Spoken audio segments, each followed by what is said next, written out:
Well, thank you everyone for coming tonight. It's great to see some familiar faces, or names at least, in the attendees list. Um, for those of you that aren't familiar, my name is Dan Biggs. I'm a landscape architect with Weston Sampson.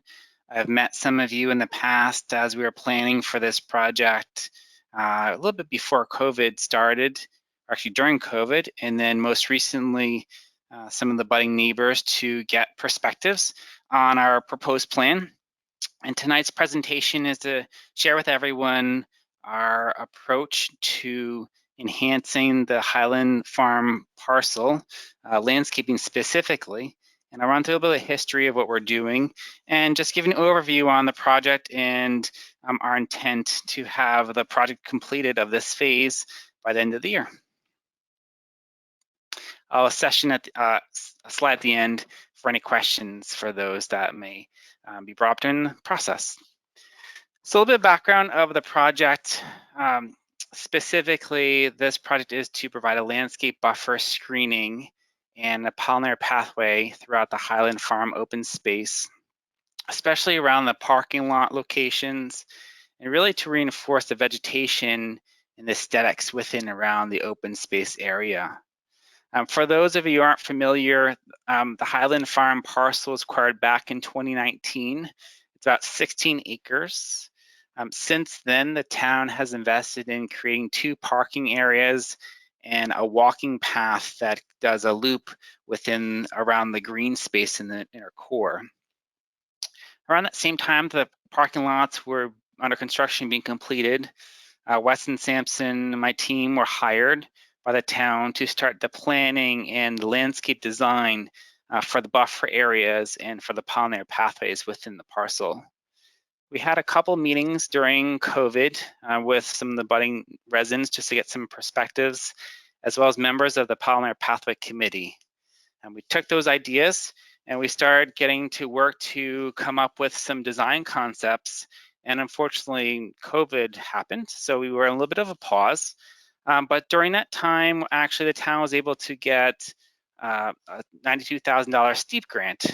So that successful application and grant award allowed the town to get funds that's actually funding the construction phase of this project.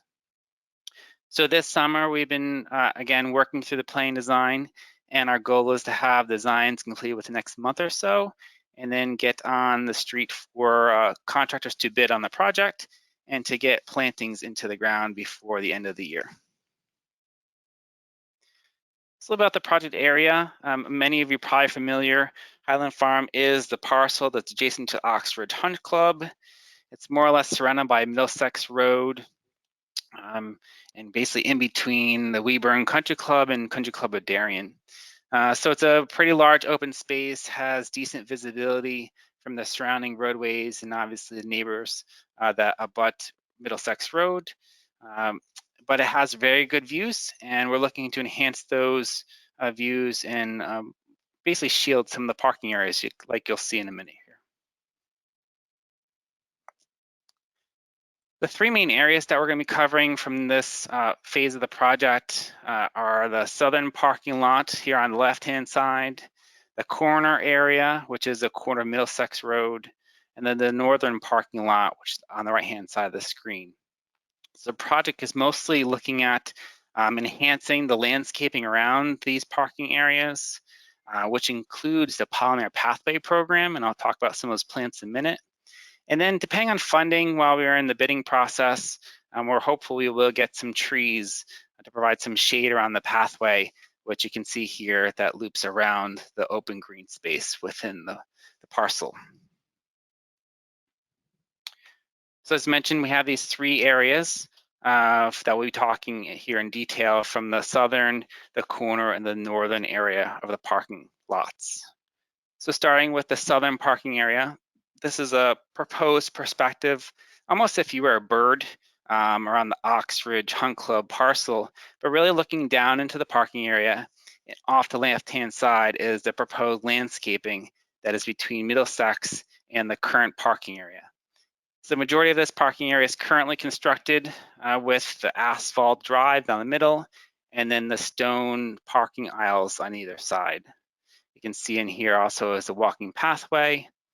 So this concept here is looking at enhancing the end with a little planting area at the end of the drive aisle, as well as on this side. And then, as I mentioned, the landscaping, which wraps on Middlesex. It wraps actually around between the parking area and the Oxbridge Hunt Club fence line.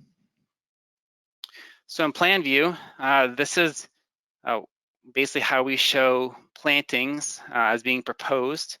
And I'll go into a lot of the plants here in a couple of minutes, but in general, the idea is that this planting plan is made up of a variety of deciduous and evergreens. We've highlighted the evergreen trees here in the dark green, and we're going to be retaining or keeping nearly all of the existing trees along Middlesex in all of our concepts. So the evergreens provide that visual buffer, and then we have deciduous shrubs and some other deciduous trees here on the ends as highlights.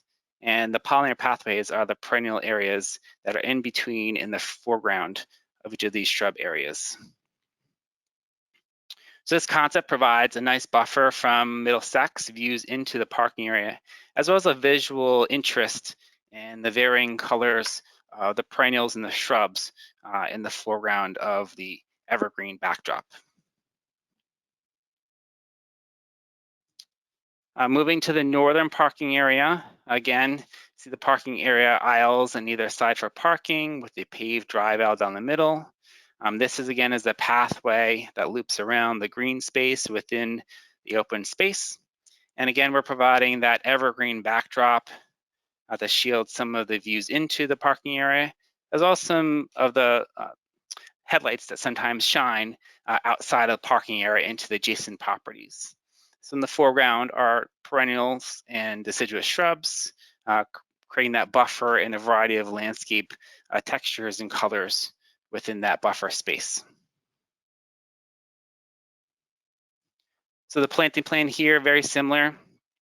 We have a variety of shrubs and perennials in the foreground, and then evergreens creating that visual block or visual buffer in the background. Again, just to show, to make it a little more clear, keeping most of the trees in the background. There is a dead tree in this case, we're having that removed, but really providing that evergreen buffer separation between the road and the parking area.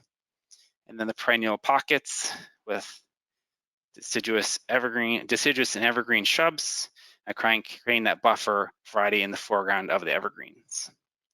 In this case, we are wrapping the plantings around towards the end, the parking area, to create that little visual connection between the end of the parking area and where many of the car headlights shine down into this end of the parking stalls. On the corner of Middlesex, currently it's a green lawn, basically up to the existing stone wall. We thought in this corner it'd be nice to create a visual interest and also a place for the pollinator pathways to have another connection within the parcel.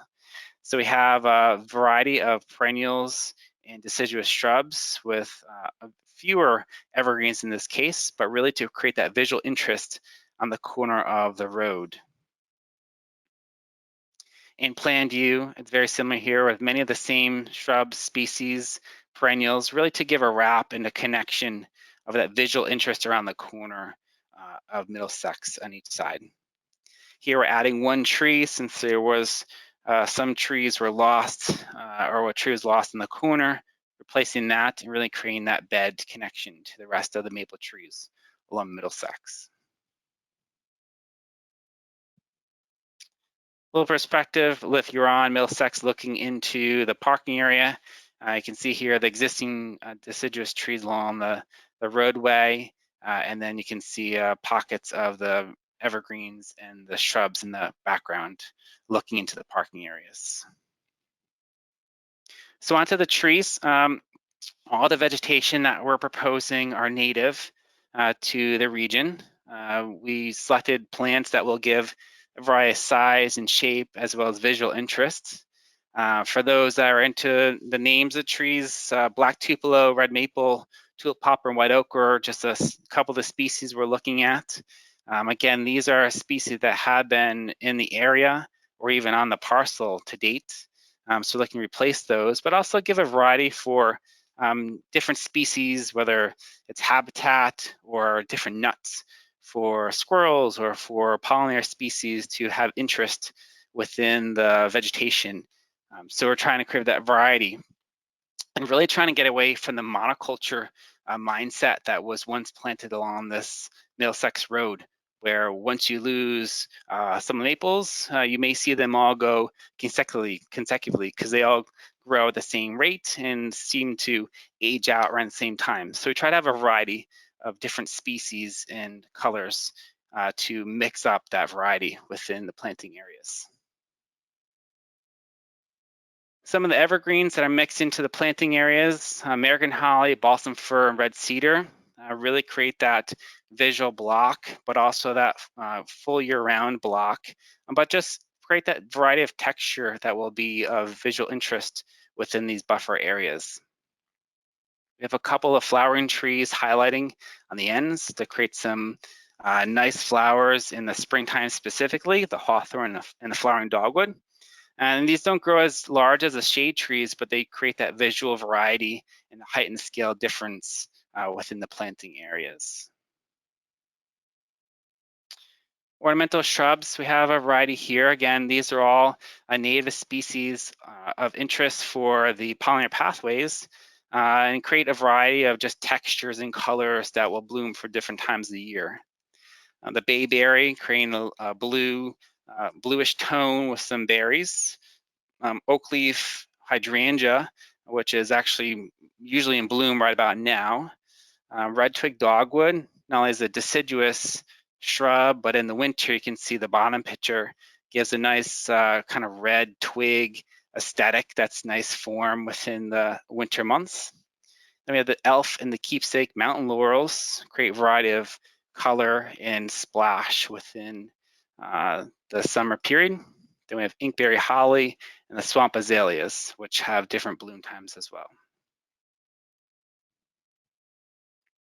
So looking at the plant species, we want to create a variety of species that not only would they provide the pollinator pathways, color, and interest for different species, but also looking at all these plants as to what is the maintenance needs. We're trying to pick vegetation that really doesn't need to have a lot of hand holding throughout the year, but can be maintained fairly minimally by town staff. We didn't want to create a huge burden for the staff to have to maintain over time, but really a variety of plants that can grow naturally and have natural mounds and blooms, and they can just be handled, a couple times a year and not on an active basis. So we looked at the plains, coreopsis, purple coneflower, which is out in bloom right now, creates a nice mound color. Common milkweed, which is fantastic for butterflies. The wild bergamot, as well as New England aster. The wrinkle leaf goldenrod, black-eyed Susan, which is in bloom right now, as well as the New York ironweed. So each of these plants are pollinator species of interest and really will create that different character and aesthetic within each of these planting buffer areas. So looking at the project schedule, we're in the public engagement process right now, and then we'll be continuing to work through the design document phase of the project. At the end or the middle of August, we'll be going to bid, where we'll produce plans that will be sent out to prospective contractors to bid on this project. And then we have till the end of the year to have construction completed. We don't think it'll take all 4 months, but really some of this is seasonal dependency. So right now we're getting these monsoon-like rainstorms happening every week, and very well could turn to a blistering hot end of the summer. So we'll have some flexibility to work with the contractors once we do receive bids and we get someone on board to get plantings in. And actually the fall is a great time to plant. So we're hopeful that we'll get some really good plant selection as well as a good time period to get plants in the ground and have this completed by end of the year.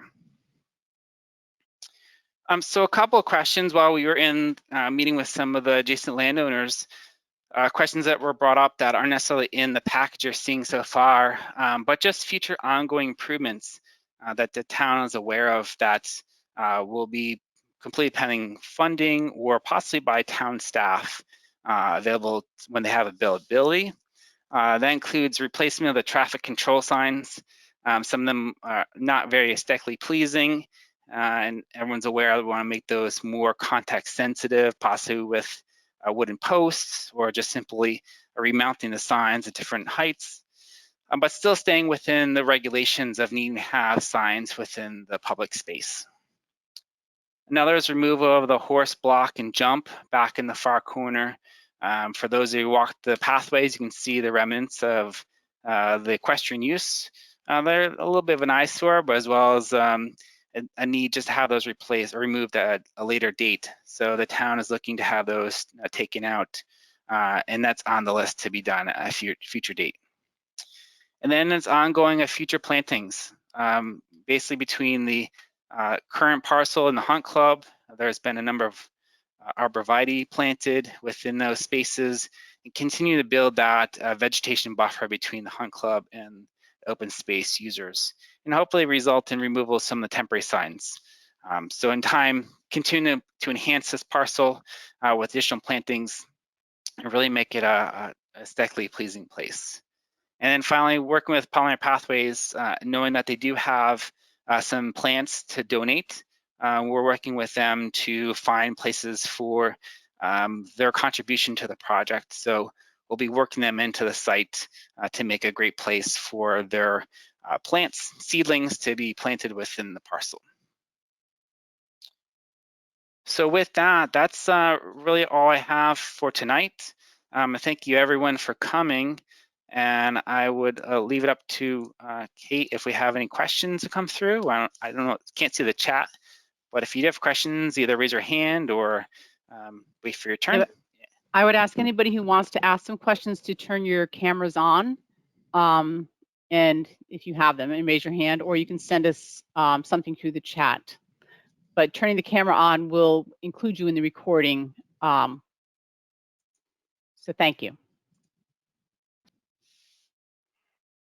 I see Jenny's got herself unmuted, so. Hi. Thank you, Kate. Thank you, Jamie. And I see David and Sarah on the call too. Dan, my hat's off to you. Congratulations. This was very thoughtful and really exciting. I think the only questions that you kind of addressed at the end was, there is the remaining horse bank jump and the water jump that, I don't know that that has any use there for other than a big horse show. So you already addressed that, and hopefully that can be removed at some point in the future. My main question, well, it's really more for the Board of Selectmen. How can I help you in my role on the RTM and on FMB to help whatever the cost of this ends up being once you go out to bid for your optimal vision for this property? I know that we have $92,000 in found money in the grant, which is terrific, but should there be a need for additional funding, there are a lot of people, I think me included, would be very excited to help you figure out how to get it built and completed. This is a really exciting project, and I commend everybody involved for putting all the time and effort into it.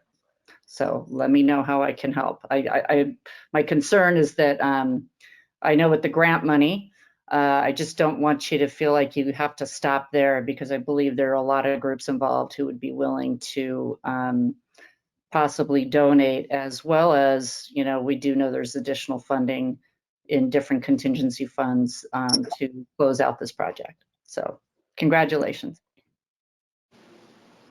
Thank you. Hats off to Jamie and team. I'm just the one that's coming up with the ideas, that's all. Thank you.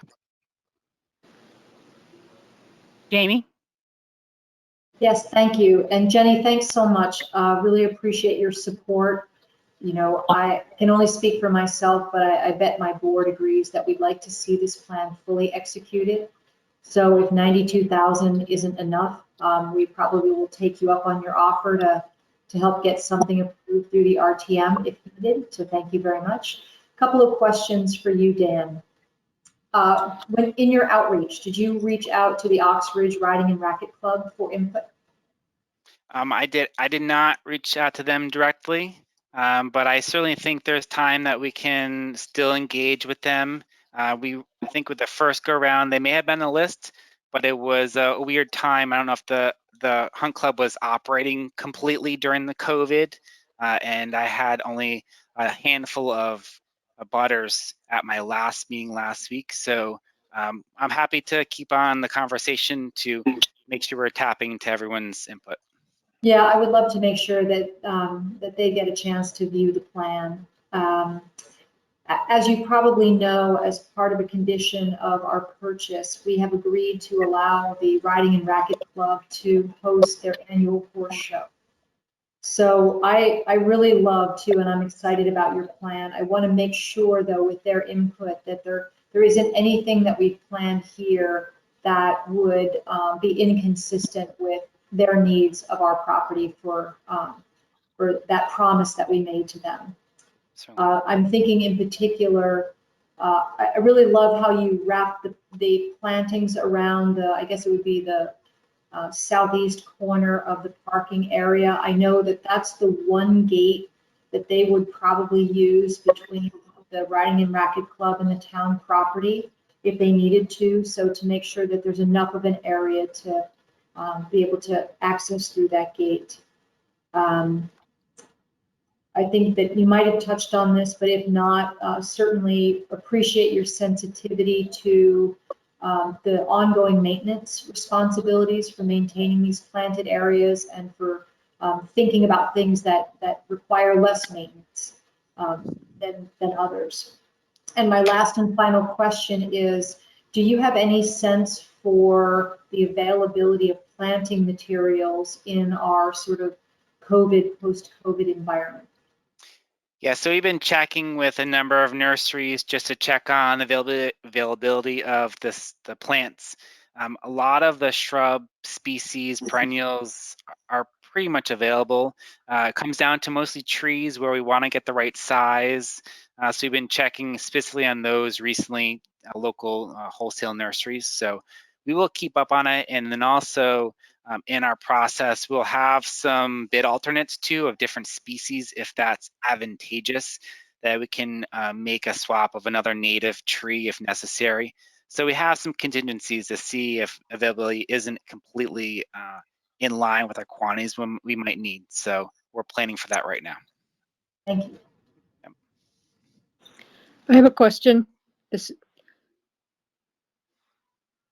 Go ahead. So this is Suzanne Schutte, and I live at the corner of Middlesex and Mansfield, so 600 Middlesex. So this is a question for Dan and perhaps for the town officials like Jamie and others as well. On the still to-do list, I think that there are two missing items, and I would like to question that. One would be, what about the issue of the flooding of the fields? So if you look at the field, the area that Jamie was just talking about, from that area going all the way down, so the eastern side of the fields, there's a definite flooding issue. And I know that even if you're going to walk or jog, even on the trails over there in the winter and spring, it's pretty much underwater. So that's question number one. Is that going to be addressed? And then my second question is, many of the neighbors had talked about when we met with Dan and with the town about improving the gates and the fencing all around the property. And I have not heard any news about that. I know you talked about traffic control signs, but not about the actual entrance and exits and the gates and some kind of signage that would be at the corner of Middlesex as it wraps around and heads south. So those two questions. I can, so specifically, forgive me, I did not include that gates and fence. That was in the future list of ideas that I think for the ongoing improvements was in part there. So excuse me for not including that as one of the bullet line items we talked about. Okay, great. Yeah, I think the sign on the corner, I think we talked about in the past internally, I don't think there's too much interest of including a large sign within this parcel. It was more or less, if there's a need arises, then that may be incorporated at a later date. But at this point, Jamie, correct me if I'm wrong, I don't know if there's the exact need to have a, I would say, identification sign for this parcel right now. That's kind of the latest that I'm aware of. In terms of the drainage that's flowing from the grass fields towards, or I can flip to the slide. I believe you're talking about, in general, the water flows from this little ridge. There's a little hump here in the property and kind of flows towards your parcel and the edge in this side. It's a little bit of a low area. And I know that it has been like that for a while and was like that Like always, it's always been that way.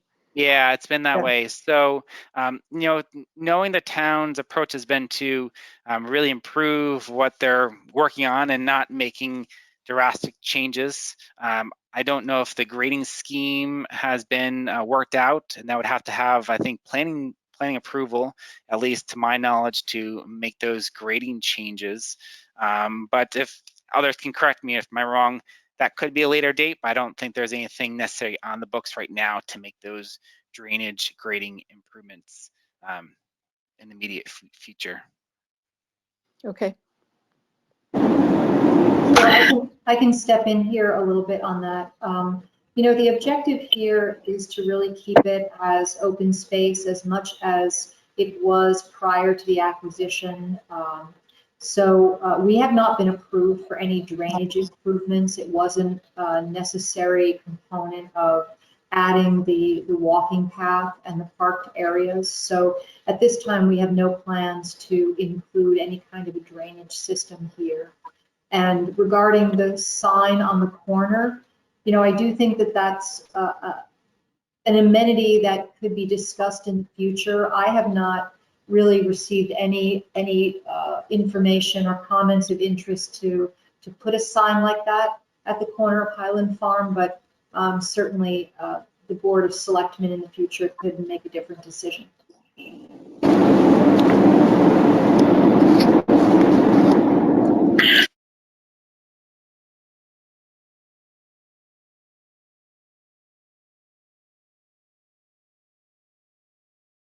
Sorry, Jenny. Oh, sorry. There is that corner of Oxford Lane in Middlesex. There is a lone sign that talks about dogs off leash, and just a note to file that I think that sign, because nobody's entering at that corner, that sign could either be moved over towards one of the parking lots where someone who comes on the property with their dogs could actually see it. So there's a sign there. It probably is not the best spot for it at the time that it was put there. Kind of up here. It's up Yeah. here in the corner area, right? Yeah, that's right. And then question about the trees in this schematic. Are those existing trees that are already on the property, or are those trees you're planning on planting? So in this graphic, it's kind of a combination of both. Okay. This row here was planted previously by the town. The trees really around the perimeter are existing along Middlesex. And then our proposed landscaping is kind of what's within the green areas. So it's a combination. What about on the right side by Suzanne and Rob Crane's? Down here. Are those existing or proposed? Those are existing, yes. Okay, so like in lieu of drainage, is there a willow that could be, some kind of a tree that maybe absorbs some of that water? That might be a way to, it's just a suggestion on ways to. I know that the low area goes from this corner, kind of seeps along the property line and down to this corner more or less into here.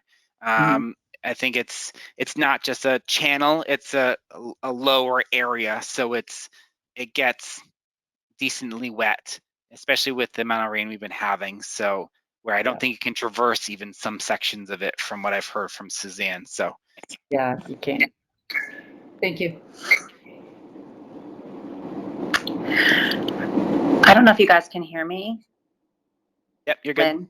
Okay. Yes. Hi, it's Lynn Wilson, 527 Middlesex, so across from the southern parking lot. Yes, thanks again, Dan, for all of your time and effort to put together this great plan. Just since we're on the topic of signs, that's something that we had talked about, and you know, I see it's in the plans in the future, but it seems like it would be a pretty simple thing to take care of when we do all the rest of this. And honestly, from the perspective of anyone driving past or driving into it or living across from it, the tall highway signs just really don't seem to be in taking with the aesthetic of the field. And there are a lot of examples of parks around Waveney and Irwin Park being a couple in New Canaan, where the signs that are exactly the same purpose are half the height. They have wooden posts. The signs are smaller, and really just seem much more in to go better in that space and kind of match with the fencing along the Oxbridge Hunt Club line. And you don't see them as much from the street or from the neighbors' windows.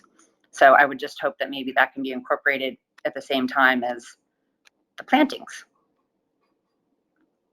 And also the signs that are placed on the grass, I have to say, I see kids stomping on them. I see them flying over. I've replaced them myself several times. It just seems kind of not really in very good taste to have those flapping around the field. And hopefully maybe we could even just put like a wooden sign, attach it to the fence, or like a wooden sign on a wooden post, maybe. I don't know. I just feel like the signage is something that could be easily fixed and maybe really add to the aesthetic of the field sooner than later, if possible. Thank you.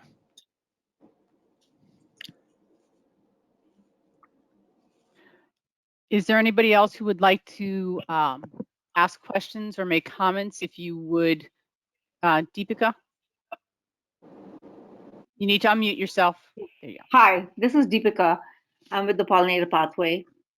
I just have a quick comment or question, actually, which is I know the maintenance for these plants is very low, but just for a couple of years, they do need to be, watered through the summer, especially the trees. And I was just wondering, is that part of the budget, or is that something that Board of Selectmen will manage, or whether it's something the neighbors will manage? I just want everybody to be aware that, I mean, these are native plants and they're really good and low maintenance, but they do require care while establishing them. And I know that you're planting them late in the season, in the fall, so they won't probably need to be watered this year, but next summer, probably for a year at least, you need to keep them hydrated. That's all. Thank you. That's good to know. Deepika, this is, excuse me, this is Jamie. I would not expect it to be a responsibility of the neighbors to water the plants. I believe that would be a town responsibility to make sure that if we spend all this money, that we can keep the plants healthy and rooting well so that they persist. Okay, thanks.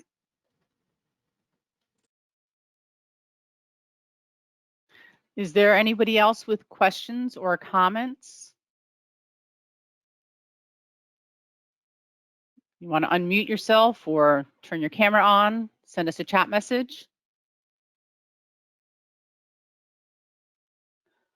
Okay, I am not seeing anyone.